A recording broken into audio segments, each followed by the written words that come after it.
Legal ba at tama ba na siya ay inaresto? Bago ko sagutin ang tinatanong, magsisimula ako doon sa premise na sinabi ng ating Pangulo nung siya i-interview at magkaroon ng press con ungkol sa bagay nito. Sinabi niya na ang pag-aaresto ay isinagawa ng ating pamahalaan bilang pagtugon o compliance sa obligasyon ng ating bansa sa Interpol. Sa mga tweet, kung Interpol pala ang kumausap sa ating pamahalaan para maisagawa yung pagsaserve ng warrant of arrest, iniisip ko dapat yung Interpol representative ay nakita ko. Sino ba dapat ang Interpol representative? Kasi nakita lang natin doon si General Torre nagbasa ng Miranda rights at siya ang nag-serve ng warrant. Kasi dapat sana yung nag-i-interview, tinanong siya, kayo po ba ay miyembro ng Interpol? Kayo po ba yung kinasangkapan ng Interpol? Pero kung napakinggan mo yung dalawa na nagsasalita, itong General Torre at itong General Pajardo, silang nagsabi na nakiusap yung PCTC sa kanilang Chief PNP na bigyan sila ng police security and assistance. PCTC? Ano yung PCTC? PCTC is Philippine Center on Transnational Crimes. Ngayon, So sila yung parang may jurisdiction. sila dapat sapagkat sila yung local counterpart ng Interpol. Kung totoo na tayo ay tumugod lamang alang-alang doon sa ating obligasyon sa Interpol, bakit hindi yung representative ng Interpol na counterpart niya dito sa ating bansa, yung head ng PCTC, ang nagsasalita? Sa tanong mo kasi, kung legal o hindi, paano magiging legal kung hindi naman siya nag-serve ng warrant? Paano magiging legal kung hindi man lang nakita na dala-dala niya yung physical, yung hard copy ng warrant of arrest? So walang nakapagpakita habang ang Pangulong Duterte ay inaresto nung dumating siya, ganap yatang alas 9 pasado ng umaga. Ibig ba sabihin, madiditini mo ba ang isang tao nang wala kang inihain sa kanya o ipinresinta sa kanya nakapirasong papel na kung tawagin ay warrant of arrest? Yun ang unang tanong ko, paano naging legal? Pagkatapos, ang gusto ko sabihin, kung talagang merong warrant of arrest na dumating, yung head ng PCTC ang dapat na nag-serve ng warrant sa Pangulong Duterte. O yun din ang tanong ko, bakit wala? Yan ang gusto kong itanong. Sino ba yung head ng PCTC na Ang yan? pagkakaalam ko sa huling check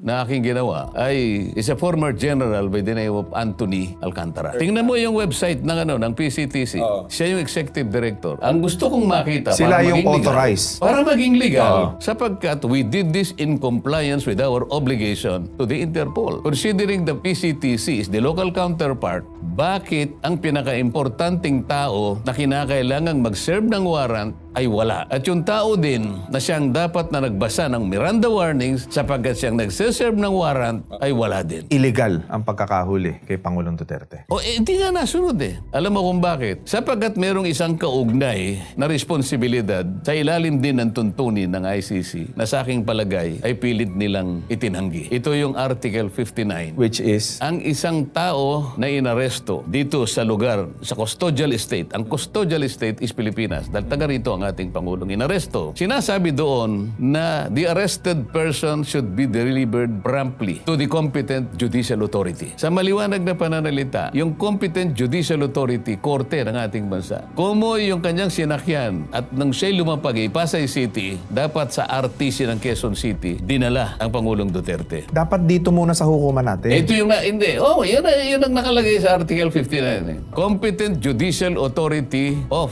the Custodial Estate. Sino ang Custodial Estate? Philippines. Sino yung nakakasakop ng Pasay City? Regional Trial Court, Pasay City. Yun ang sinasabi ng batas. Bakit hindi dinala sa RTC ng Pasay City para sa ganon ay madetermina natin ang tatlong bagay na may kinalaman sa kanyang karapatan? Una, kinakailangan nating masuri, kaya kailangan ng korte. Ang korte lang ang pwedeng magsuri kung yung warrant of arrest ay aplikable sa kanya. Pangalawa, kung yung pagsaserve ng warrant ay nasunod ang proseso. Pangatlo, kung ang kanyang mga karapatan ay na-observe. Ngayon, kung hindi dumaan sa RTC ng Pasay City sapagkat diniretso sa Villamor Air Base, korte ba ang Villamor Air Base? Hindi. Ano yun? Military base. Talagang abduction, kidnapping, interrelated. Hindi mo ba itatanong ka? Sino ang nagdala sa kanya? Sino ang sumama sa kanya para dalhin siya sa Netherlands? PCTC? Hindi. Sino? Sino ba nagdala sa kanya? May nakita ko litrato nakasama doon. Bukod kay Atty. Medjaldea, yung dati nating executive secretary, ang nakita kong sumama sa kanya para Para sigurong yun ang inakala nila na PCTC. Hindi. Yung nagpunta sa kanya na sumama sa eroplano hanggang sa Imayhatid sa Netherlands ay yung ambassador ng OSCE. Ano yung OSCE? Ang OSCE is the Office of the Special Envoy for Transnational Crime. Hindi siya Interpol. Bakit siya yung sumama? Bakit hindi si General Alcantara? Pero may kaugnay na argumento eh. Ang sabi ng mga iba, hindi raw kinakailangan gamitin yung Article 59 sapagkat ang ating bansa ay nag-withdraw na raw sa Rome Statute. Tama naman, di ba? Okay.